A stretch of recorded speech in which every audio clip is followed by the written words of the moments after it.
All right, welcome, fellow entrepreneurs and goal getters, to Entrepreneurial Elevation, Unleashing Greatness Within with myself, your host, Kelly Beveridge.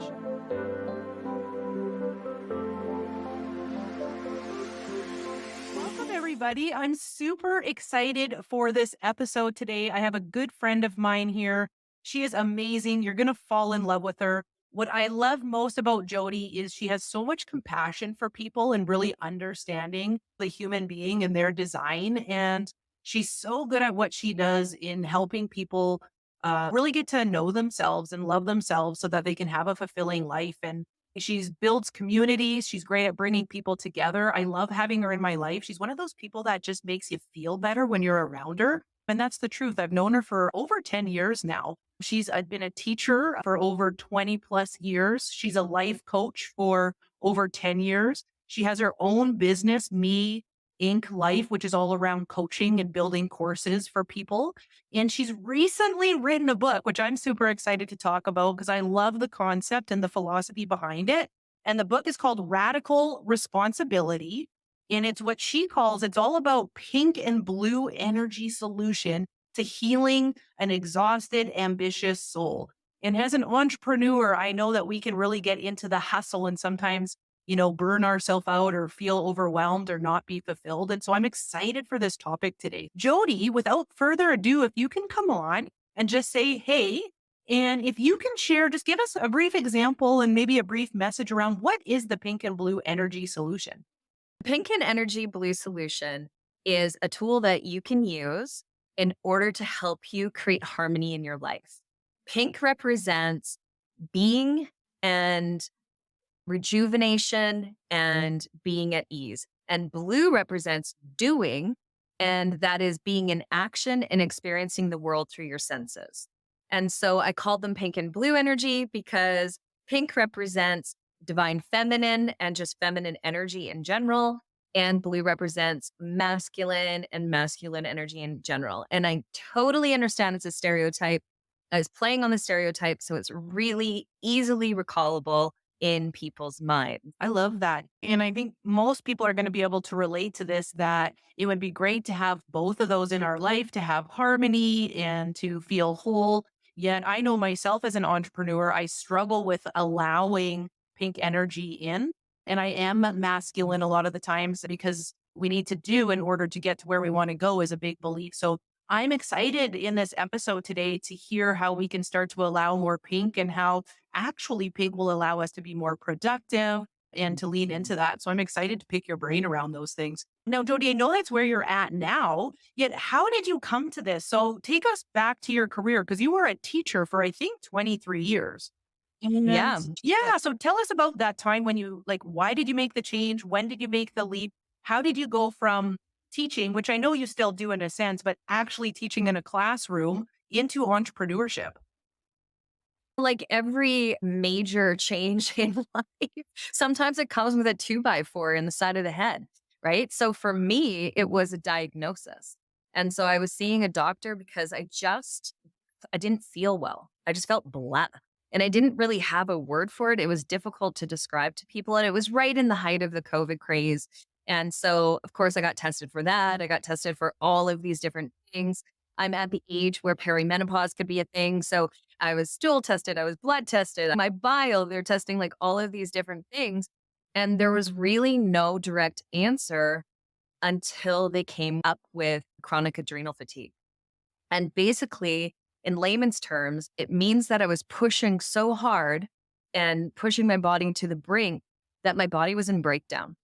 And at this point, I was teaching full time, as you said. I was privately coaching. I was coaching for a seminar company consistently for a 9-month period of time. I ran 3 committees. I owned my own company with my husband and was running classes and courses out of that company. And I was parenting and attempting to friend in there. So it was just this like crazy irons in the fire. So when I say I work with powerful masculine people, right? Folks of all genders, I'm coming from that space. Like I really understand that space because that's who I was. And so I took radical responsibility for myself And I just decided right then and there and I won't even speak the diagnosis because I don't ever want to bring it into fruition. But I was told that if I did not make some radical changes in my life, that was my path. And I decided in that moment that was not going to be my path, that I was not going to walk down that path. And that required me pulling irons out of the fire. And so I kept the ones that were obvious. I was always going to parent. That was staying. I was always going to have friends. That was staying. And I really loved coaching. And I found that part of my mission in life was to have some liberty. And when other people are telling me what my time is going to be spent doing and my money was going to be only this much, and I just found that it became a no brainer to choose the things that weren't going to get me to the end result. So I shut down my studio, which was very difficult because it was a 5-year journey of contributing to a community. And so it was like literally saying goodbye to a baby, which was just, man, it was very, if anybody's fallen in love with their business and built a business and then had to let it go, I feel you, brothers and sisters, like that. It was a lot. And then secondly, my identity as a teacher, I thought that I'd have to let go of my identity if I let go of teaching. And I only have ever identified with being a teacher. And that was very difficult too, because I was that annoying teacher that would like skip to school. I loved, I moved my home. So I was within 7 minutes of walk of school. Like I was Like, love that what you kind of did. teacher. Loved it. And yet one day I found myself staring outside the window on a prep and there was somebody going for a walk. And I was so jealous that they could just go for a walk in the middle of their day. And jealousy is a beautiful red flag about desire. And I was like, I desire that. Like, I really desire to just be able to walk in the middle of my day if I wanted to. I really wanted that freedom. So I took a very bold step and I contacted the school division and let go of my 10-year contract. Wow. And with that, the safety net that is stereotyped to be there when you have a contract like that, right? Like you're the last to get cut in situations where there's cutting, right? And so there was a safety in having a job, yet I just believe that it's actually much more safe to be an entrepreneur and know that you can make money anytime and have the skill sets to create and magnetize money anytime and not have somebody else dictate for you what you're worth and what your time and talent is worth. Abs- And I'm not saying that a job isn't valuable. Jobs are valuable.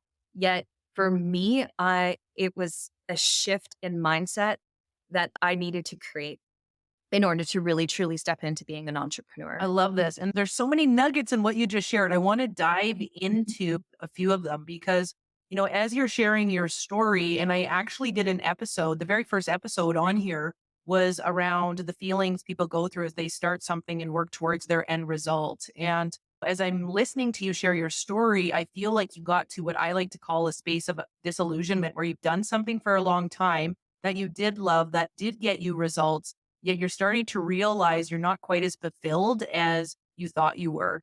And yours came to head because of a health situation, which I know is common for a lot of people. That's the wake up call. And some people, the wake up call is that it's just gotten so painful with whatever's going on in their life that they know a change needs to occur.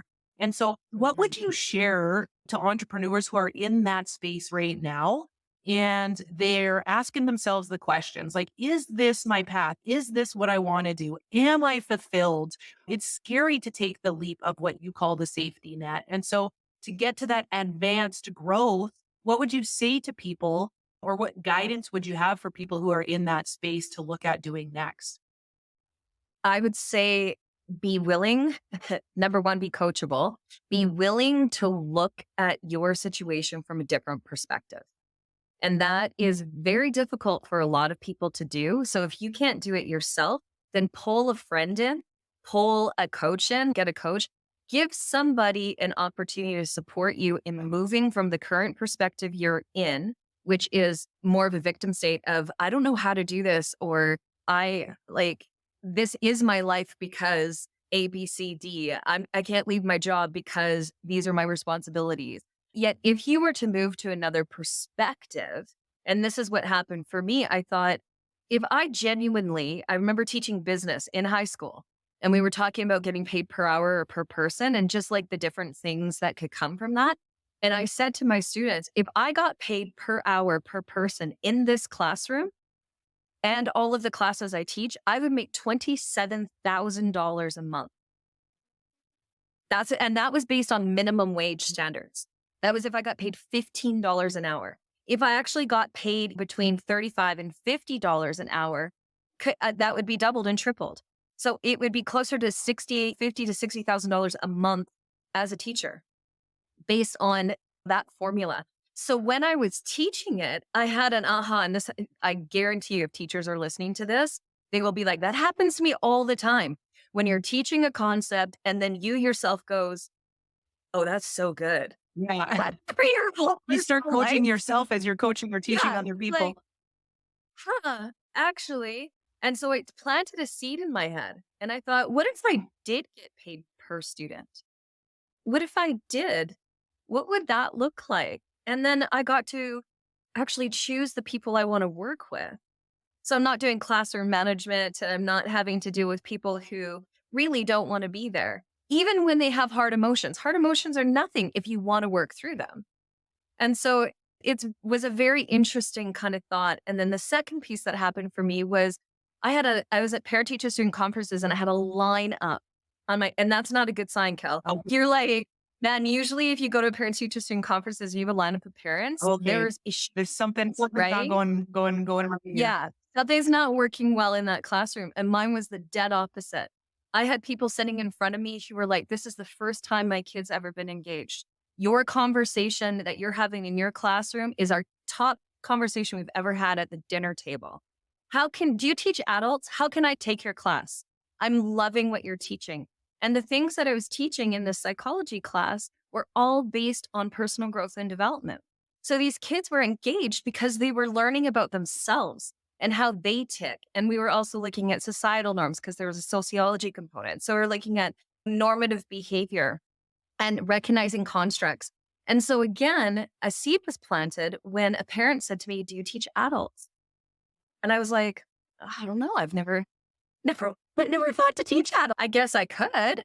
And then I proposed to a specialty council that invites me every year to teach skills in the drama world. They invited me to teach different skill sets on characterization or building a scene or something along those lines. And I was like, could I do something different this year? Do you think I could teach teachers about themselves and help them discover why they started teaching in the first place so that they can remember past the burn, the difficulty? Could we just get to the why? And we gave it a shot and the class was full and they invited me back for 4 years in a row. And it just ended up being like the major ahas, and my favorite moments in teaching are the light bulb moments. I call them when the light bulb goes on above the head. I love teaching adults because they swear. Like they're like, holy shit, or holy fuck. Like, how did I not know this for the last 40 years? Or how have I not figured this out at this point? And the truth is that we can't see outside our own frame. Yeah. We look at the world through our perspective lenses. And it's only when we're invited into another perspective that we go, oh, there is another perspective. And so when you're in trauma spaces or where you're in maybe not full trauma, because right there you're trying to deal with, you are dealing with just getting air, right? And surviving. Yet once you get beyond the trauma space and you are looking at growth, then that's the invite and the opportunity to be able to look at a new perspective. And I want to actually piggyback off your trauma comment. I'm going to read it here because I was listening to another podcast you did, and I loved that you shared this. So you had said that healing is being able to address your trauma. It's like weird furniture you have in your basement. Can you expand on that? Because I love that analogy. So I used to teach about the concept of memory as a house. And so I would put this house together with the roof at the top, and then there would be a top floor and the next level in the basement. And I would say new experiences come in through the chimney of the house, and they sit up there and then they flow out if we do not connect an emotion to them. So you'll look around your entire room, you'll be like, oh, that's a new plant. I'm just making things up. And it comes into your brain. You've had this experience. And if you don't connect it to an emotion or something that's meaningful to you, it just goes away. Our brain's job is to slough off the stuff that's not important so we don't have to store it forever. However, if when that new information comes in, you have an emotional connection to it and or there's association that matters to you, it actually moves from that top floor into the next floor. And then we remember it through recall. So, like when you have a photograph of something and suddenly all those memories come back, right? You have that flood of memories. It's because they're sitting in that floor of your house. They're accessible, they're all there, like all of these experiences, all of these memories. However, when you experience a trauma situation, it's like it comes through the top and goes all the way to the basement. A trap door is open, it goes in the basement, and we shut the trap door.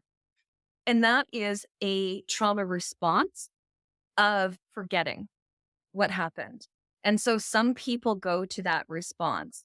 People who have PTSD don't often go to that response. That what happens for them is each night and or during triggering moments, that trap door opens and they re-experience the trauma in the moment. And then they have to like collect themselves and it's difficult.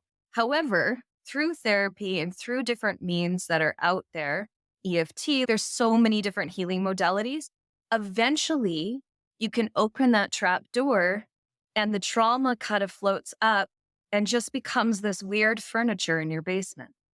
And so then when you go visit the trauma, you can speak to it with no emotional attachment to it other than, wow, that brought me to where I am today.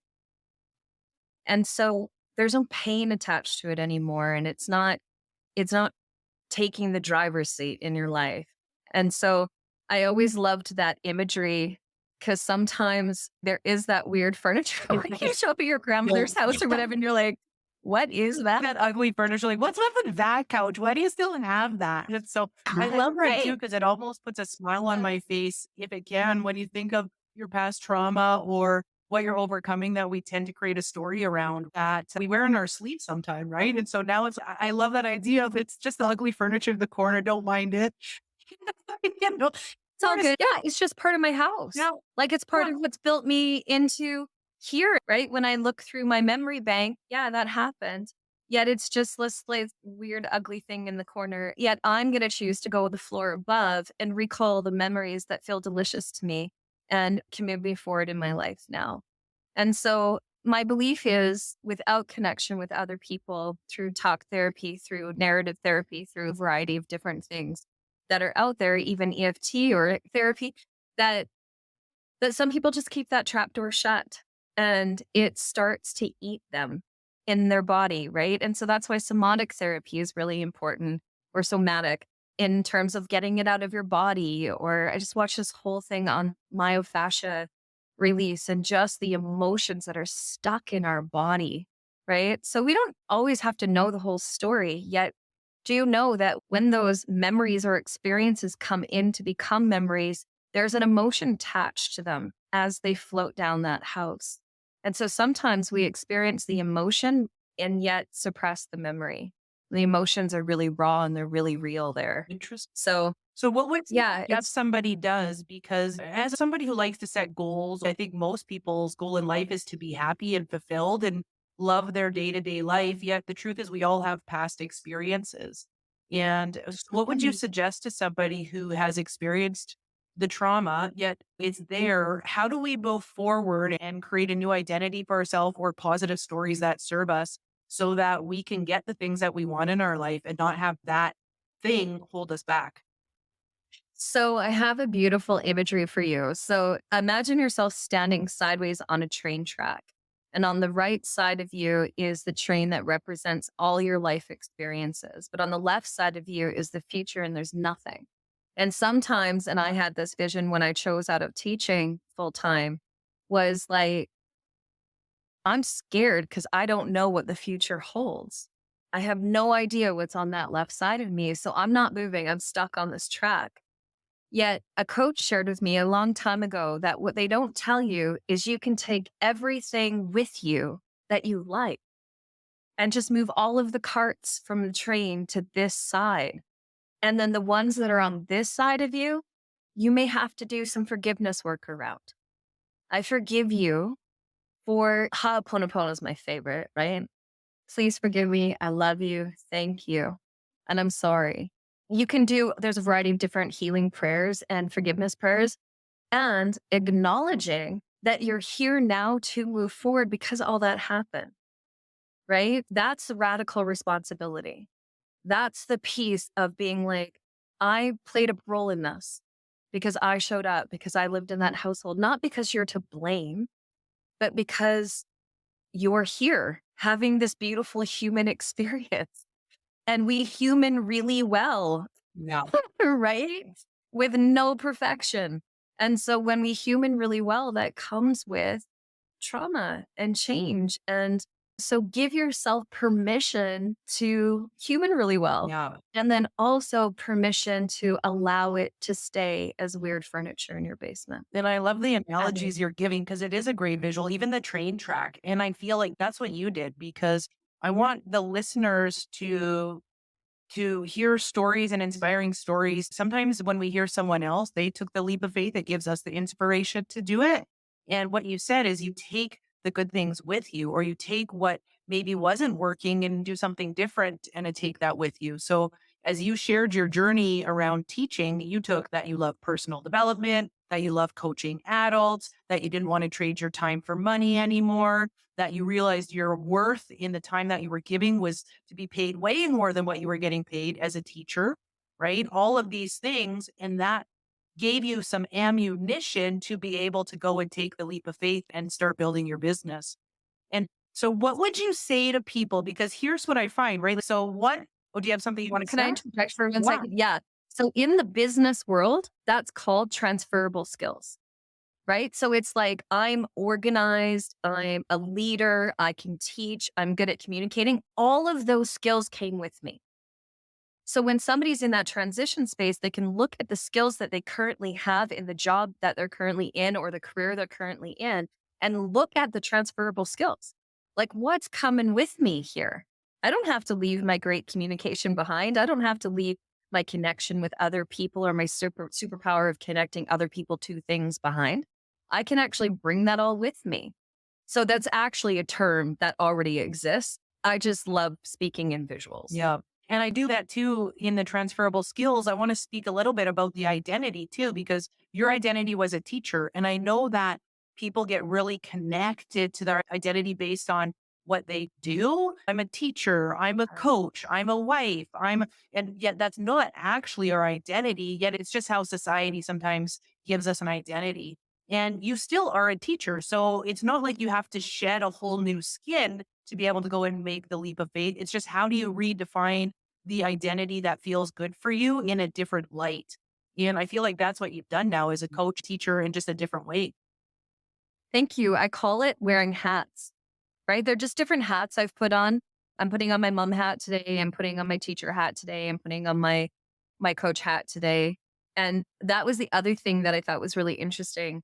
I didn't have to abandon being a teacher to be a coach. I played the and game.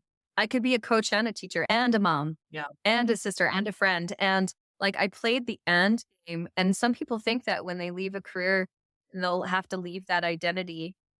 Leave the identity if it's not serving you.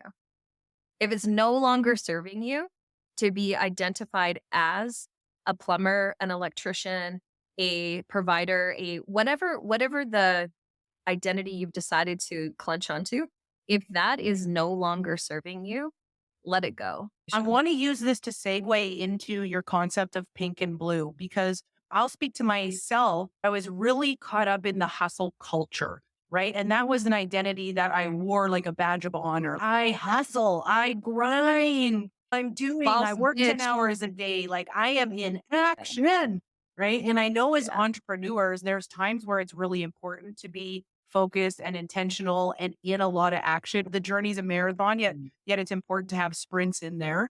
Yet I was sprinting for years and eventually did get exhausted and start to not enjoy the process. And so, can you speak to this as if you're speaking to a group of entrepreneurs around pink and blue energy? Because when you talk about your pink energy, which I know you're going to go into more, I get rattled, like I get resistant. It's hard for me to even understand. So let's get into Yes. this a little bit. An entrepreneur Okay. typically is about doing. Can you chat about these concepts? Yeah. So 5 months after I quit everything, I pulled all the irons out of the fire. I had this download come through me that said you need to move to Costa Rica. And it was just such a bizarre left field thing. I'd never been to Costa Rica in my life. I still don't know where it came from, yet it was a very, very strong thought.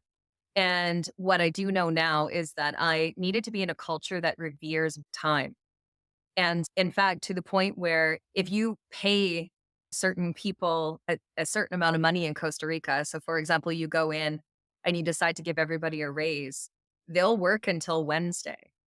And then they won't show up on Thursday and you'll be like, why aren't you here at work? And they'll say, because I have enough money for the week. So I don't, you gave me a raise, so I don't need to work. And that is a very different mentality than what we have here in our hustle culture, capitalist, like things, stuff, having to have all the things. Pura vida is their term and it means simple life. It's like everybody talks about pura vida.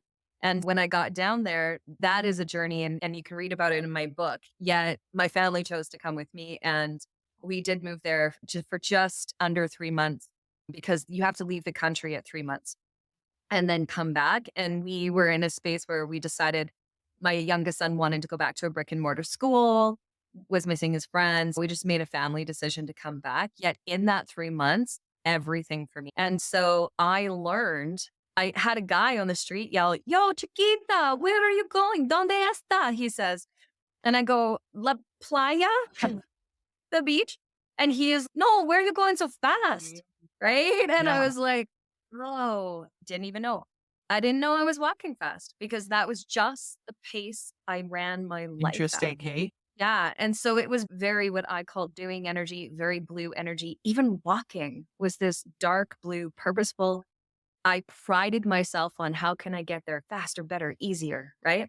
So I'm addressing the blue first because I want you to know that I really understand what that means to be doing all the time. And entrepreneurs coming in that feel that they're part of that hustle culture, you are my number one client, right? And you're coming in and you're recognizing that it has to be done differently if you're going to survive, that your health is impacted, that your family is impacted, your relationships are impacted because it becomes almost obsessive with how focused on work you are.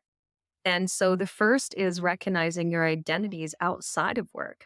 If you're going to choose identities, but recognizing you're a whole person, right? And so being in that culture, I ended up learning and getting more ideas for my company. And I replaced my teacher's salary working 2 days a week, where I spent most of my time on a beach, right? And it was suddenly, I was like, oh my gosh. And how was I able to do that? Because in my downtime, my recovery, my rejuvenation, my purposeful plug into the ether universe being time, all of these ideas flooded me. Ways that I could serve my clients, ways that I could build classes, ways that I could teach internationally, like flooded me. And to the point where I started carrying my notes in my phone, I was like, I was like, man, it was like they were coming through me faster than I could even write them down. And so I realized that this was a tool that was missing in my culture in Canada. This was a tool that was missing in the hustle culture in general. And so I got back to Canada and I started applying it with my clients. I said, I have an idea and it's radical and it's going to take radical responsibility. You need to schedule, which is blue because you're scheduling, pink time.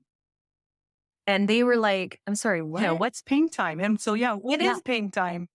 Okay.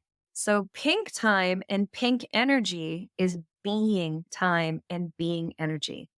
And I establish it with people if they've ever had a surgery.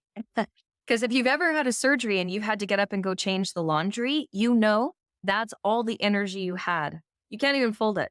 You just walk over, bring the laundry back to bed, and then you have to lay back down to recharge before you had another pool of energy you could use up. So pink time allows you to pool up your energy so that it is wide and expansive for you to be able to use. Because what I noticed with my clients is over all of them, every single one of them was going to bed at night and waking up 65% charged, waking up exhausted. Like and I said, how satisfied would you be with your phone if you woke up in the morning and it was 65% charged and it Yes, was plugged in all day, exactly. Not right? satisfied yet with ourselves. We're just like, okay, we keep going. Yeah, we'd be like, we'll deal. I'll drink my coffee. I'll have my whatever is my stimulant in order to like get me through. And instead, I've never challenged, but I invited my clients to try to try out and or step into this new methodology, which was radical responsibility around your beingness. So that looks like laying in a hammock for half an hour in the middle of your day where you're typically like going and going. I have a client that she's corporate, Calgary, she's downtown. And I said, okay, so at lunchtime, this was in the summer, I said, is there a park near you? And she goes, we've got a rooftop, kind of cool. Can you go outside, take off your socks and stick your feet in the dirt? And she was like, But I mean, what? I'm like, it's called earthing. So I'm like, you can read up about it, all these different things, but you're going to be getting relatively fresh air. We're in the middle of a city, so that's all relative. But secondly, you're going to be having your feet in the dirt. Is that possible for you? And I don't think that's possible because I think they'd be upset with my feet in the planters. Yet there is a park across the street and I could sit in the grass. Awesome. So we started to design people's calendars. And so I call this energy calendars. I design people's calendars based on their energy. And we started to optimize the places where you actually do best. Kel, if you're like a morning person and you're like, man, I'm in dark blue energy, I wake up and I'm like ready to go because you had all this pink all night and you feel delicious working in the morning. Do that. Fan freaking tastic. Do that. Yet, partway through your waking hours, do something that will help you just boost your energy further. That's not a stimulant. So that could look like acupuncture, massage, earthing, light therapy, cranial sacral massage.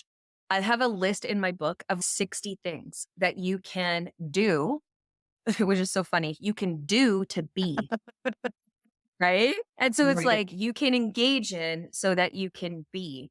And it's as simple as walking out your front door and sitting on your grass if you have Yeah. some.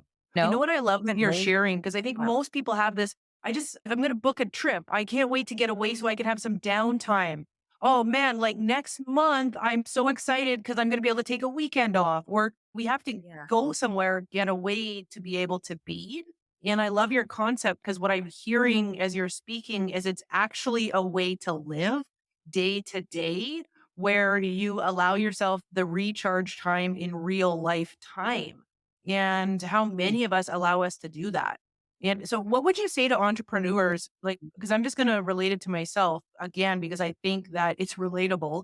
I love the idea of this. It speaks to me because I would love to have the feeling of being recharged and being creative. What would you say to entrepreneurs, though, that really struggle with the concept of this? How do they start to lean in, or what's a couple things they could do to embrace the concept and receive the concept versus resist it? Okay, so I think first of all, recognizing that every gender has pink and blue energy within them. So that's the first is establishing a belief system that the colors don't matter. Okay. We're talking being and doing. So that's number one is like just accept that, get to a level of accepting of that concept. And I just need to say really quickly as an aside, this is how it was channeled through me.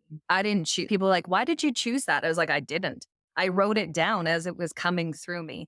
So I'd love to take credit as like my concept as though it wasn't handed to me through the ether, yet it was handed to me through the ether. Put whatever colors you want attached to the being and doing energy. when you are looking at being, it's going to be different for different people because when I first started, I remember when I had a coach say to me, I need you to go lay in your hammock for an hour in your backyard. And what I heard was, I need you to poke your eyes out with spoons. Yeah, right? Oh my God, I can't think of anything worse in the middle of my workday than sitting around doing nothing. Like that was the and connotation nothing. Oh, the connotation we have for nothing in Alberta and like in Canada is amazing. That's right up there with lazy and all these other terms we put on doing nothing. And so anyway, what I found was I did it as a social experiment. So that would be the invite, right? So choose this opportunity as a social experiment on yourself, right? Where you can go, you know what? I can do hard things. If I can call 15 people in a day and invite them to an event, I can lay in a hammock, right? Or I can lay on my floor and just go into a meditative space, put a meditation on my phone if I want to, and go into a guided meditation space. At work, I invite people to utilize their lunch hour and just do some breathing techniques where, and not harsh breathing. As soon as you get into Wim Hof, you're in a blue space. Mhm. So you're doing, right? It's like you're in meditation until you go into visualization. When you start visualizing, you're in blue space.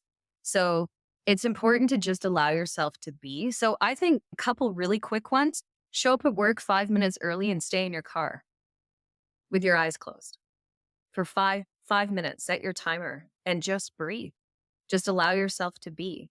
I have a client that drives over to the river on her lunch hour and she sits in her car. And as soon as she's done her lunch, she watches the water flow for 5 minutes, which I just think is so clever. Another loves to cloud watch, go outside on the rooftop of their building and throw a blanket on the ground and just watch the clouds. And so I would start in 5 minute increments. That's what my comfort, I'm a jumper inner kind of person. So I was like, sure, I'll lay in a hammock for an hour. I'm sure I fell asleep partway through it. I judged all of my thoughts that were coming in. Like my imagination is insane. This is how horror movies are made. You know what I mean? That's crazy. Yet what ended up happening very shortly was I got very comfortable in that being space. It felt really womb like to me. And now, as soon as the weather allows, I have a hammock up in my yard because it has become a huge part of my wellness. My favorites, I'll tell you, I bought a Shakti mat, which is a bed of nails. So it's like this mat that rolls out and it goes into all your pressure points in your back. And just before bed, every single night, I lay that out and I lay on it and I do nothing. I just close my eyes. I lay on this mat. And initially it was like ridiculously painful. And so I lasted 2 minutes and now I can fall asleep on it. I'm laughing because you brought that one time when we went away for the weekend and we all lied on it. Like everybody relax out. I get what you're. Yeah. I bought earthing sheep so that I could double down on my earthing in the winter. In Canada, it's difficult sometimes to get outside and actually earth unless you're getting cold, and that's fine.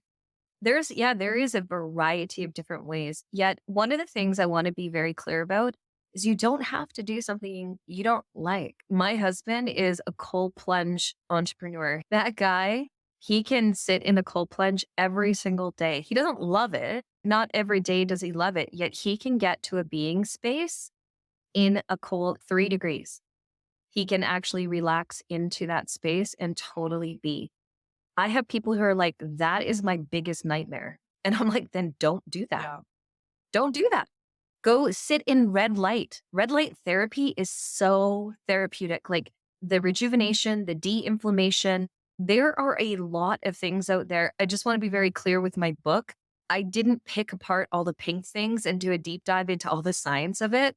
I just list them as ideas.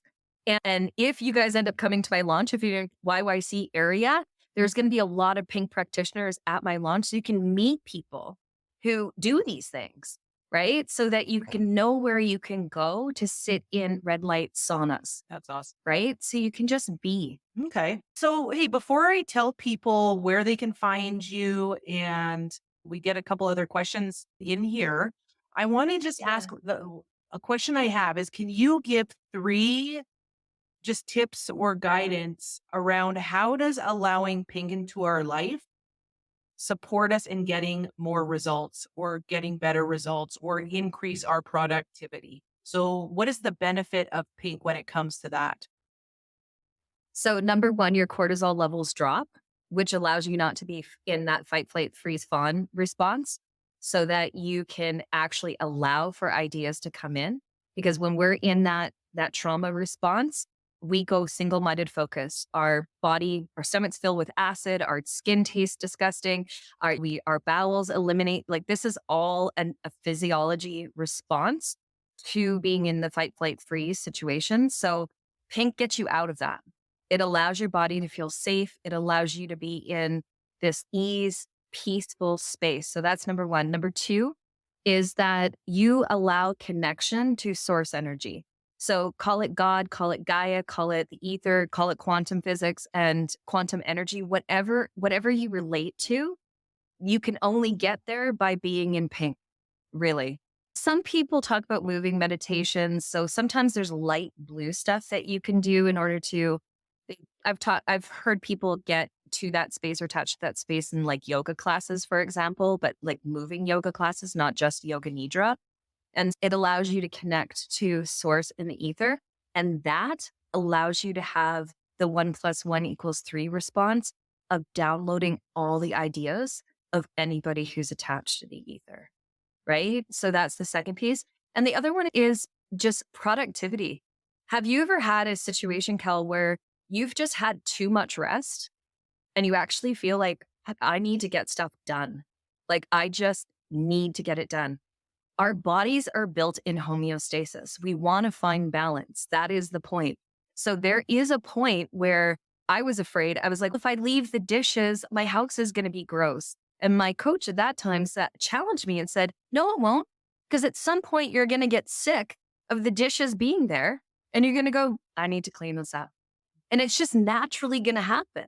It doesn't have to come from a forced space. It's just naturally going to swing the other way. And so that's one of the things that allowing yourself that pink time allows you to do with the blue is you get so excited to get into blue. Mondays, I love Mondays. A lot of people hate Mondays. They're like, oh, I have to go back to work. I'm like, I get to go back to work because I have designed into my energy calendar so much pink and light blue time on the weekends that I'm craving productivity and I want to work and I want to step into that strategy and flow and going for it kind of energy. I love that. Cool. What's one action you would give everybody that they could implement this week to practice your philosophy of pink and blue? You can actually go onto my Instagram and I did 12 days of Christmas. So there's 12 little actions that you can take each day. Pick one that aligns with you and do it. So you could take 5 deep breaths before you open your computer. You could, before you go to bed tonight, sit on your floor and imagine that you've got roots going through your butt all the way into the earth and ground yourself. That's another one. I would start with breath work and grounding. Have a bath. Have a bath. It just feels nice Pour a when you have bath. a bath. It just feels Water. good. That's awesome. So, Jode, where can people find you when it comes to social media? And what do you have coming up in the next month or two that people can plug into when it comes to courses or events? Okay, Crawford.Jody is my one Instagram, like the one where you're going to see more personal content from me. And then Me Inc, MEINC Life, LIFE is the other one on Insta. I have a great Facebook group that's all about growth and development called Health, Wealth, and All the Things. It's open for anybody to join. If you want to be in a community with like-minded people, feel free to join it. You could check out my website, which is meinclife.com. And then it has all the different pieces of information on there. And then in terms of what I've got coming up, lots this month, lots of stuff around vision boarding. I take my clients on vision quests. So we walk through all 9 areas of well-being. We talk about masculine and feminine energy and the being and doing space, and we design those into our board. So that's actually just a natural part of your life. I want it to become a colloquial conversation. So instead of people saying, "Hey, how you doing today?" they can say, "Hey, how you being today?" Or "What are you doing to radically relax?" I would love to hear those conversations happening more and more. I love that. And I've been a part of one of your vision quests. They're awesome. Definitely recommend it. Tons of value. I will put where to find Jody just so everybody knows in the show notes. And I'll put your links in there and I'll put any resources that you give me in there for people to follow up on your pink and blue formula and to pay attention for your book, which I know is going to be coming out. Radical Responsibility. I love that. And just thank you so much for being here, Jody. Just grateful to have you as a friend and to be able to learn from you as a fellow coach and entrepreneur. And so thanks so much. Thank you, Cal. I always love being in your space. I love your energy and what you're bringing to the community. So thanks for being you. Thank you so much. All right. I'm going to go do some blue or not blue. Look at look at my subconscious. Niceness. That was a perfect I love plan it. hand. I'm going to go be pink.